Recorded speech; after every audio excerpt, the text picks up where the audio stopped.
तर CET exam वर्षामध्ये 2दा होणार आहे. याचं ऑफिशियल नोटीस आतापर्यंत नव्हतं आलं, बट काल चंद्रकांत पाटलांनी x.com ऑफिशियल टाकलं आहे. तर ट्विट काय आहे किंवा x.com त्यांनी काय पोस्ट केली आहे चला बघूया.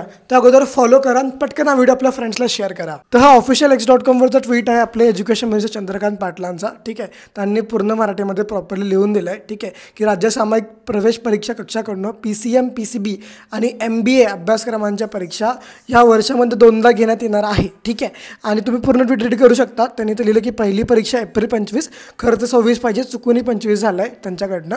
ठीक आहे, आणि दुसरी परीक्षा मे 25 म्हणजे मे 26मध्ये आयोजित करण्यात येईल. ठीक आहे, त्यांनी पहिली परीक्षा त्यांना बंधनकारक असून दुसरी परीक्षा ऐच्छिक असेल. तुम्हाला थोडंसं सिंपल करून सांगतो की नेमकं होणार काय आहे.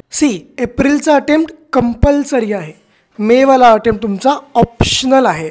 पण स्कोअर कुठला पकडणार काउन्सिलिंगसाठी? तुमचा स्कोअर असणार आहे बेस्ट अटेम्प्टचा स्कोअर.